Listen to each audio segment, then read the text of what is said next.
On va laisser nos jeux de côté, Greg, pour parler cinéma. Léa, ce lundi, tu nous parles de La monnaie de leurs pièces. Tout à fait. Même le titre vous fera rire. Ah la vanne quoi. Déjà C'est parce rire. que t'as vu l'affiche ou pas? Non, c'est parce que j'ai vu ta tête.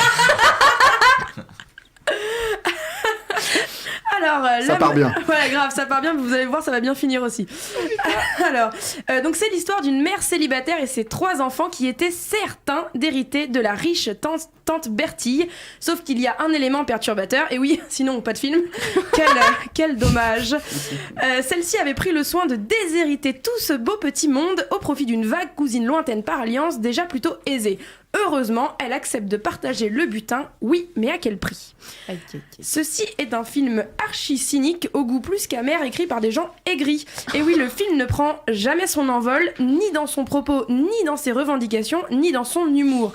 Il est malsain dans son rapport entre les protagonistes, gênant dans ses messages, et assez peu crédible dans le développement des personnages.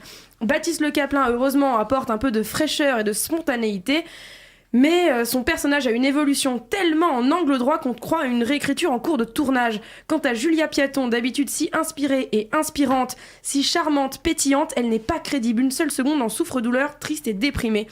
Comme si la direction d'acteur était en lutte permanente avec l'écriture du personnage.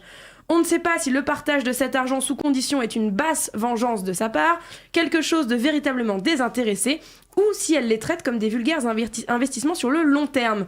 Ce ne sont pas les seuls talents à être sous-exploités dans ce film, puisqu'on retrouve une voix off explicative et peu inspirée, contée par un François Morel d'une neutralité déconcertante.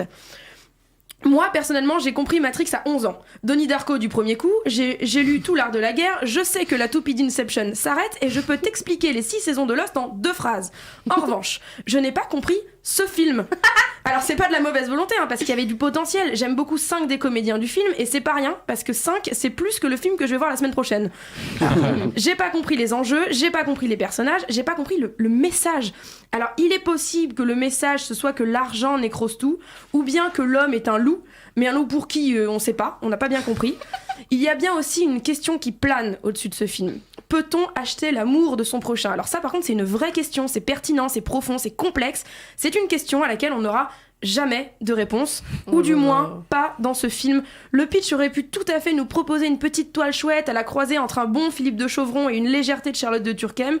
Sauf que non, Anne Leni, l'auteure-réalisatrice de La monnaie de leurs pièces, a voulu complexifier des personnages pourtant simples et attachants. Elle a voulu transformer sa comédie rigolote en un éloge communiste lourdingue. Le problème, c'est que même ça ne fonctionne pas, car leurs convictions politico-économiques sont ridiculisées par leur adoration ringarde du Tché et une critique virulente du métier de serveuse qui, selon une des protagonistes, n'est pas du tout un métier. Ah, merci, bravo. première nouvelle. On est bien loin de l'esprit que tu querida presencia du comandante Che Guevara. Non, je dis ça parce qu'il la chante pendant tout le film, c'est agaçant.